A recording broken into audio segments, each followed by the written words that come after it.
अस्सलाम वालेकुम दोस्तों, मैं हूं हकीम हाफिज़ रहमान और आप देख रहे हैं हमारा यूट्यूब चैनल। उम्मीद करूंगा आप सब खैरियत से होंगे। अल्लाह हम सब को अपने हिफ्ज़ व अमान में रखे, आमीन।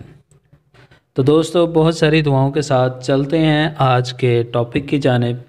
तो हमारा आज का टॉपिक है जी, संगृहणी का आसान इलाज, और वो भी सिर्फ़ एक हफ़्ता में इंशाल्लाह। तो दोस्तों, संगृहणी एक ख़तरनाक बीमारी है। इसकी चंद इलामात मैं आपके साथ शेयर करता हूँ ताकि आपको अच्छे से समझ में आ सके और आप इसका बर वक्त इलाज कर सकें, क्योंकि काफ़ी ऐसे लोग हैं जिनको संगृहणी का मर्ज़ होता है लेकिन उनको पता तक नहीं होता है और वो तरह तरह के इलाज करवाते रहते हैं और उनका इलाज जो है ना वो मुमकिन नहीं होता है और वो परेशान होकर थक हार कर जो है ना अपनी तकलीफ़ के साथ टाइम गुजारते हैं, क्योंकि उनको अपनी बीमारी का इल्म ही नहीं होता है। तो इस बीमारी में जो मेजर प्रॉब्लम्स होती हैं, सबसे पहले ये जान लेते हैं। तो दोस्तों, अगर आपको खाना खाने के दौरान पखाना की हाजत हो जाती है, या फिर पेट में दर्द महसूस होता है, या फिर खाने के फ़ौरन बाद पखाने की हाजत हो जाती है, तो समझ लें कि आपको संगृहणी का ही मर्ज़ लाहक है। इसके अलावा अगर आपको अक्सर लूज़ मोशन रहते हैं, यानी कि पेचस लगे रहते हैं, या फिर कभी कभार आपको जो है ना कब्ज़ की शिकायत हो जाती है और जिस्म में थकावट सी महसूस होती है, या फिर जिस्म बेजान सा रहता है, तो ये सारी इलामात संगृहणी की ही होती हैं। क्योंकि इस मर्ज़ में ख़ुराक जो है ना अच्छे से हज़म नहीं हो पाती है, आपका मैदा बहुत ही कमज़ोर हो गया होता है और आपको जो आपकी ख़ुराक आप इस्तेमाल करते हैं वो बिल्कुल भी असर नहीं करती है। ठीक है जी, क्योंकि जब तक हमारा मैदा हमारी ख़ुराक को अच्छे से हज़म नहीं करेगा तो हमारी ख़ुराक जो हम इस्तेमाल करते हैं वो हमें बिल्कुल भी हमारी बॉडी को अच्छे से सपोर्ट नहीं करेगी। तो दोस्तों, उम्मीद करूँगा आपको संगृहणी के रिलेटेड जो है ना समझ आ गई होगी कि इसकी क्या इलामात होती हैं।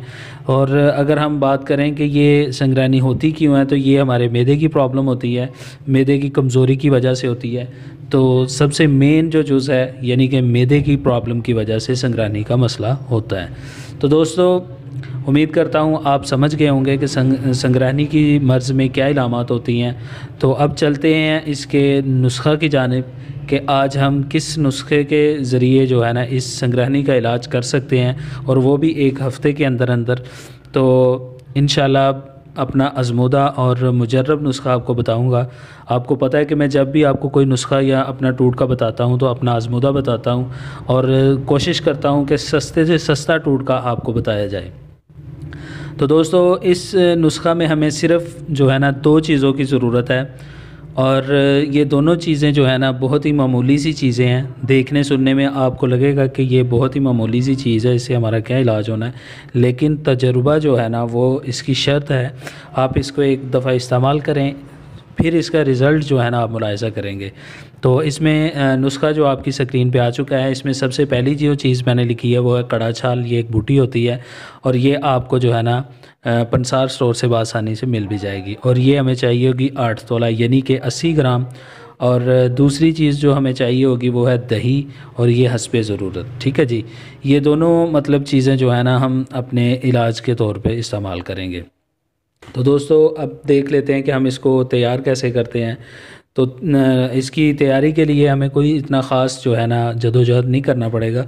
सिर्फ़ ये जो कड़ा छाल बूटी जो मैंने आपको बताई है, ये 80 ग्राम की मिक़दार में आप ले लें और इसको जो है ना अच्छे से ग्राइंडर मशीन में या पिसाई वाली मशीन में इसको पीस कर आप इसका सफ़ूफ़ तैयार कर लें। ठीक है जी, सफ़ूफ़ तैयार करने के बाद आप इस सारे सफ़ूफ़ की 80 ग्राम जो सफ़ूफ़ है इसकी यानी कि 10 ग्राम की एक पुड़िया बनाएंगे। टोटल 8 पुड़ियाँ इसकी तैयार होंगी। ठीक है जी, 8 खुराकें जो होंगी ना इसकी वो आप तैयार कर लेंगे। तो दही जो है ना, ये आप आधा पाव या 1 पाव दही आप ले लें। इसका तरीका इस्तेमाल मैं आपको बता रहा हूँ, क्योंकि इसको कड़ा छाल को तो सिर्फ़ हम जो है ना पीस कर सफ़ूफ़ बना लेंगे और ये हमारी दवाई तैयार हो जाएगी। और अब इसको इस्तेमाल कैसे करेंगे, इसको हम इस्तेमाल ऐसे करेंगे कि 1 पाव या आधा पाव दही जो है ना हम सुबह नाश्ते के बाद या नाश्ते से पहले दही लेंगे और उसमें ये जो एक पुड़िया जो हमने 8 पुड़ियाँ टोटल बनाई हैं, एक पुड़िया उसमें डालकर मिक्स करके हम इसको खा लेंगे। तो नाज़रीन, ये हम दिन में सिर्फ़ एक दफ़ा ही ये मेडिसिन इस्तेमाल करेंगे और पूरा एक हफ़्ता मुस्तकिल मजाजी के साथ 1 पाव दही में आप 1 पुड़िया मिक्स करके टोटल 8 दिन तक इस्तेमाल जारी रखें। इंशाल्लाह अल्लाह के फजलो करम से 3 या 4 दिन के इस्तेमाल के बाद आपकी मर्ज़ जो है बिल्कुल ही कंट्रोल हो जाएगी। आप इसका वाज़ह फ़र्क महसूस करेंगे। तो टोटल इसको 8 दिन तक इस्तेमाल करें, इंशाल्लाह आपकी मर्ज़ जड़ से ख़त्म हो जाएगी और आप बिल्कुल ठीक हो जाएंगे। तो दोस्तों, ये था हमारा आज का ज़बरदस्त नुस्खा। उम्मीद करता हूँ आपको बहुत पसंद आया होगा। आप इसको बनाएंगे, इसका फ़ायदा उठाएंगे और मुझे अपनी दुआओं में याद रखेंगे।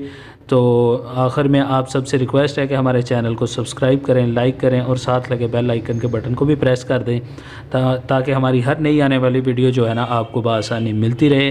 तो इंशाल्लाह एक नई वीडियो एक नए नुस्खे के साथ दोबारा से आपकी खिदमत में हाज़िर होंगे। तब तक के लिए मुझे इजाज़त दीजिए। अल्लाह।